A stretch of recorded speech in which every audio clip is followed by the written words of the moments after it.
आप सभी सुनने वालों को मेरा नमस्कार हो। इस अध्याय में यह गीता का 16वां अध्याय है। इसमें भगवान अर्जुन से कह रहे हैं कि मनुष्य को क्या कर्म करना चाहिए।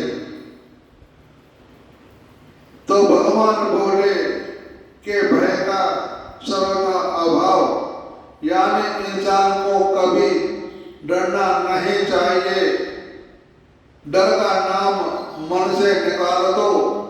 अंतःकरण को पूर्ण निर्मलता यानी स्वच्छ तत्व करने के लिए ध्यान योग में निरंतर दृढ़ स्थिति और सात्विक दान, इंद्रियों का दमन, भगवान देवता और गुरुजनों की पूजा तथा अग्नि होत्र आदि उत्तम कर्मों का आचरण एवं वेद शास्त्रों का पठन पाठन यानी अध्ययन तथा भगवान के नाम और गुणों का कीर्तन, स्वधर्म पालन के लिए कष्ट सहना और शरीर तथा इंद्रियों के सहित अंतःकरण की सरलता।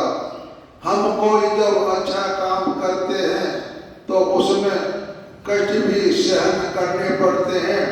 अच्छे काम करने के लिए हमें कई दिक्कतें आती हैं, उसकी आप चिंता न करें। सात्विक कर्म करें तो भगवान आपको सद्गति देता है। मन, वाणी और शरीर से किसी प्रकार भी किसी को कष्ट नहीं देना। यानी आप कोई अपने मुंह से कोई बात कहते हैं तो ऐसी बात न कहें कि सामने वाले को दुख महसूस हो। अगर हमने किसी को मन को दुखा दिया तो वह अच्छी बात नहीं है।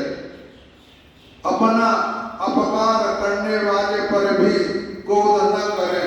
यानी कहने का मतलब यह है कि कोई भी मनुष्य हमारे लिए बुरा काम करता है या हमारी बुराई करता है, उस पर आप ध्यान न दें। आप अपना ईमानदारी से काम करते जाएं और उनको समझाएं। जो जैसा करता है उसके साथ वैसा नहीं करना चाहिए। वो तो आदमी गलत है, उसके विचार गलत हैं, लेकिन हमें ऐसा नहीं करना चाहिए। जैसे के साथ तैसा नहीं करना, यही हमारा परम कर्तव्य है। चित्त की चंचलता, अभाव, किसी की निंदा आदि न करना, सब भूत प्राणियों में हेतु रहित दया, इंद्रियों का विषयों के साथ संयोग होने पर भी उनमें आसक्ति का न होना, कोमलता, लोभ और साध से विरुद्ध आचरण में लज्जा और बेकार की चेष्टा का अभाव, तेज, क्षमा, धैर्य, बाहर की शुद्धि एवं किसी में भी शत्रु भाव का न होना और अपने में पूज्यता के अभिमान का अभाव, ये सब तो है अर्जुन दैवी संपदा को लेकर उत्पन्न पुरुष के लक्षण हैं। श्रेष्ठ पुरुषों की उस शक्ति का नाम तेज है जिसके प्रभाव से उनके सामने विषयासक्त और नीच प्रकृति वाले मनुष्य भी प्रायः अनन्य भाव से रुककर उनके कथानुसार श्रेष्ठ कर्मों में करना चाहिए। ये बातें बड़ी अच्छी बातें हैं। इन सब बातों को आप ध्यान से सुनना और विचार करना। जब आप कोई बात किसी से अच्छी सुनते हैं या जो भी वो कहता है, तो आपको अगर कोई बात अच्छी ना लगे तो उस पर ध्यान न दें। जब आप शाम को विश्राम करते हैं उस समय उस बात का चिंतन करना चाहिए कि हमने आज क्या सुना और हमें क्या करना चाहिए। इस पर आपको ध्यान देने की बहुत जरूरत है। दैवी संपदा मुक्ति के लिए और आसुरी संपदा बांधने के लिए मानी गई है। यानी अच्छे काम करेंगे तो मुक्ति मिलेगी और बुरे काम करेंगे तो हम यहाँ बंध जाएंगे, हम कुछ नहीं कर पाएंगे। इसलिए हे अर्जुन, तू शोक मत कर, क्योंकि तू देवी संपदा को लेकर उत्पन्न हुआ है। हे अर्जुन, इस लोक में भूतों की सृष्टि यानी मनुष्य संप्रदाय दो प्रकार का है। एक तो दैवी प्रकृति वाला और दूसरा आसुरी प्रकृति वाला। आसुरी प्रकृति वाला कहते हैं जो दूसरों को कष्ट देता है, चोरी चकारी करता है और गलत काम करता है, उसे कहते हैं आसुरी। जो अच्छे काम करता है उसे कहते हैं देवी संपदा या सतोगुण वाला। अब तुम आसुरी प्रकृति वाले मनुष्य समुदाय को विस्तार पूर्वक मुझसे सुनो। अब यहाँ भगवान बता रहे हैं कि आसुरी लोगों की क्या पहचान होती है। इसे आप ध्यान से सुने और विचार करें कि हम कौन सा काम कर रहे हैं, देवी संपदा या आसुरी। आसुरी स्वभाव वाले मनुष्य प्रवृत्ति और निवृत्ति इन दोनों को नहीं जानते, इसलिए उनमें न तो बाहर की शुद्धि है और न श्रेष्ठ आचरण है और न सत्य भाषण है। यानी कहने का मतलब यह है कि ना तो वह अपने शरीर को साफ रखता है और ना ही मन को साफ रखता है। हमें अब शरीर को अच्छा रखने के लिए नहाते हैं, कपड़े पहनते हैं, वैसे मन को शुद्ध करने के लिए हमें भगवान का नाम लेना चाहिए। जो ऐसा काम नहीं करते हैं उसे कहते हैं आसुरी प्रकृति वाले मनुष्य। जगत आशय रहित सर्वथा असत्य और बिना ईश्वर के अपने आप केवल स्त्री पुरुष के संयुग से उत्पन्न है।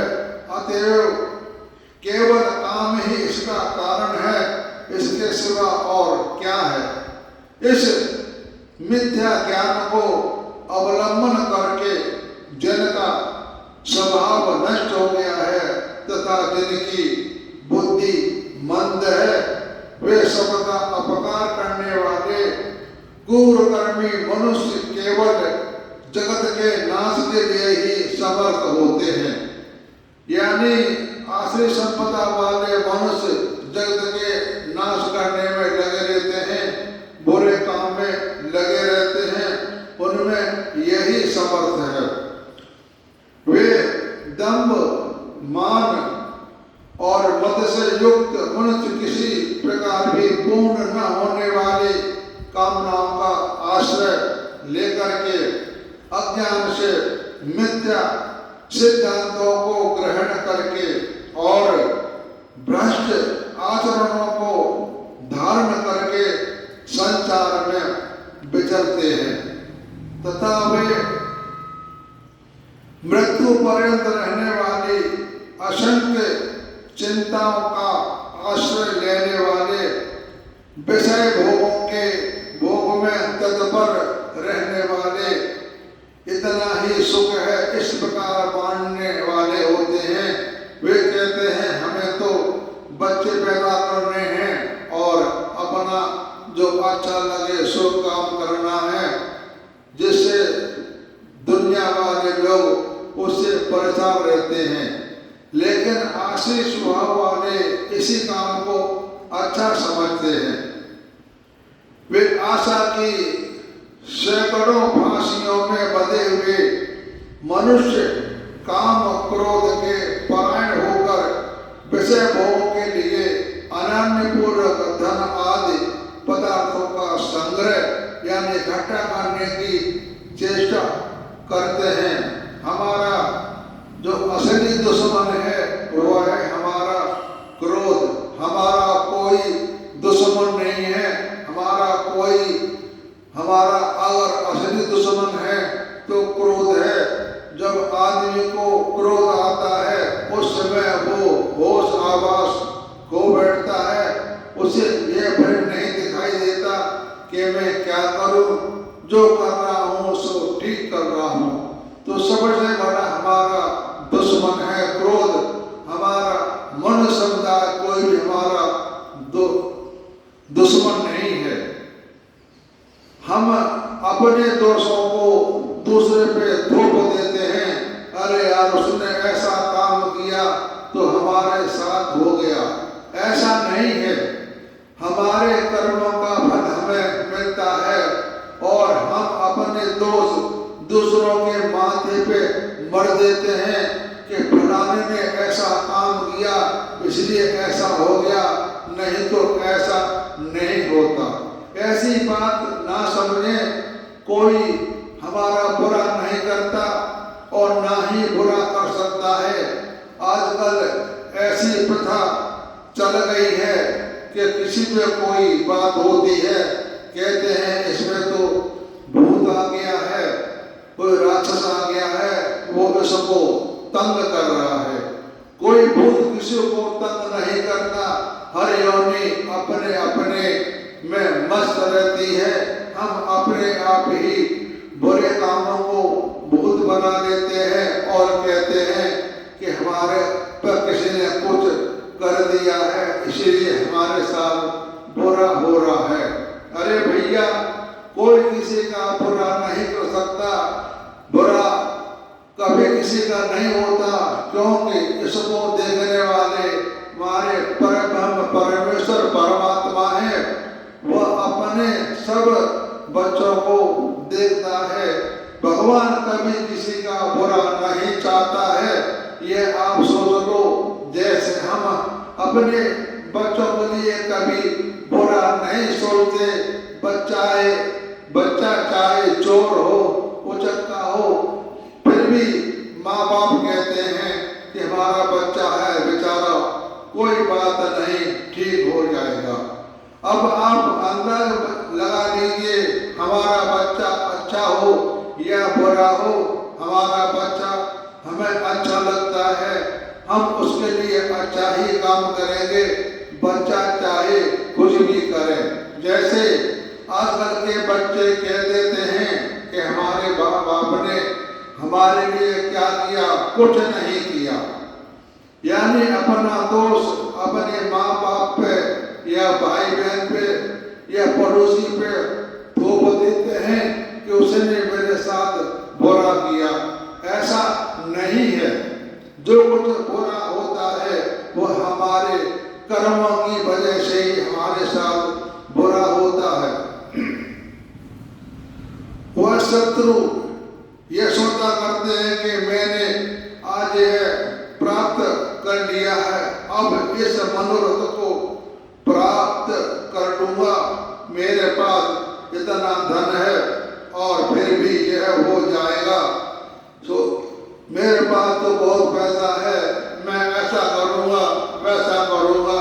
वो इसी ध्यान में लगा रहता है कि मैं अब ऐसा काम करूंगा। वह शत्रु मेरे द्वारा मारा गया और उन दूसरे शत्रुओं में भी मैं मार डालूंगा। इसी उधेड़पन में आदमी लगा रहता है। मैं ईश्वर हूँ, ऐश्वर्य को भोगने वाला हूँ, मैं सब सिद्धियों से युक्त हूँ और बलवान हूँ और सुखी हूँ, ऐसा लोग सोचते हैं। मैं बड़ा धनी और बड़े कुंड वाला हूँ, मेरे समान दूसरा कौन है। मैं यज्ञ करूंगा, दान दूंगा और आमोद प्रमोद करूंगा, सारे दुनिया के जितने भी आनंद लेने वाले काम हैं करूंगा। इस प्रकार अज्ञान से मोहित रहने वाले तथा अनेक प्रकार से भ्रमित चित्त वाले मोह रूप जाल से समावृत और विषय भोगों में अत्यंत आसक्त आसुर लोग महान अपवित्र नरक में गिरते हैं। ऐसे लोगों का अंत में नरक में ही जगह मिलती है। वे अपने आप को श्रेष्ठ मानने वाले घमंडी पुरुष धन और मान के मद से युक्त होकर केवल नाम मात्र के यज्ञों द्वारा पाखंड से शास्त्र विधि रहित यजन करते हैं, यानी काम करते हैं। वे अहंकार, बल, घमंड, कामना और क्रोध आदि के पलायन और दूसरों की निंदा करने वाले पुरुष अपने और दूसरों के शरीर में स्थित मुझ अंतर्यामी से देश करने वाले होते हैं।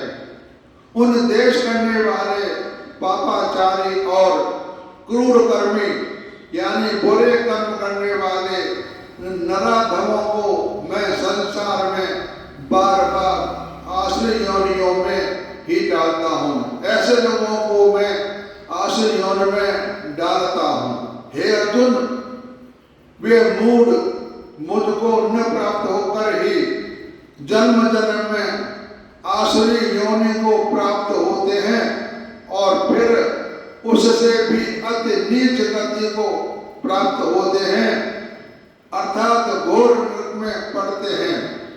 भगवान ने सबसे अच्छा जन्म मनुष्य का बताया है, लेकिन मनुष्यों में बेचारे ऐसे बहुत से मनुष्य हैं जो कि अपने काम करने में भी असमर्थ हैं।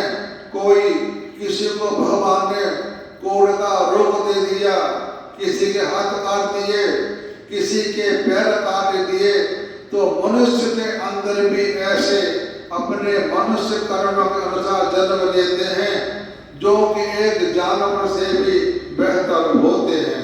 वो खाने के लिए भी मोहताज हो जाते हैं, हाथ नहीं होते फिर भी खाना खाते हैं, पैर नहीं होते फिर भी वो चलते फिरते हैं। तो भाई, मनुष्य रूप में भी ऐसा जन्म होता है जो हमसे देखा नहीं जाता। कोई आपके सामने अपंग आदमी अंधा है, लूला है, लंगड़ा है, उसका कभी मजाक मत उड़ाओ, उसकी कभी बुराई मत करो। अगर हम ऐसा करेंगे तो उसकी बुराई हम अपने ऊपर ले लेंगे।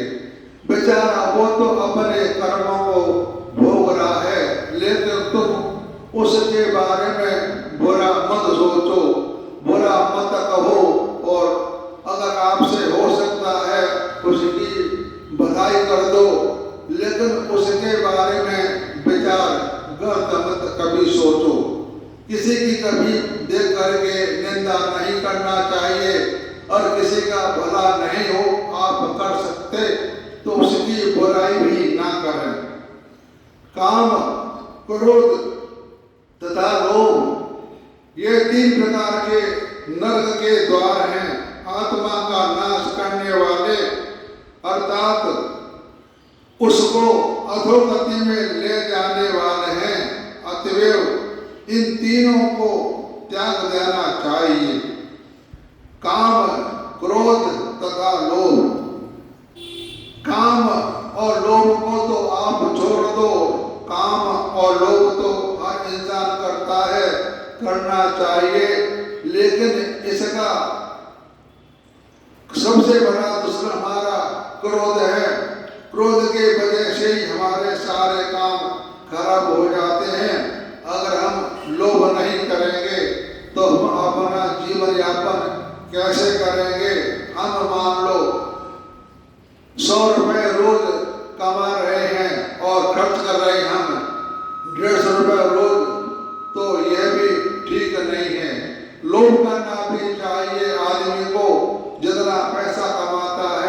उसमें कुछ पैसा बचा करके रखें जो हमारे आगे काम आएगा।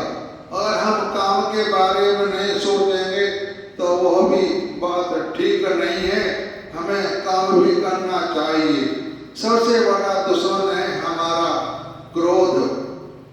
हे अर्जुन, इन 3 नरक के द्वारों में से मुक्त पुरुष अपने कल्याण का आचरण करता है।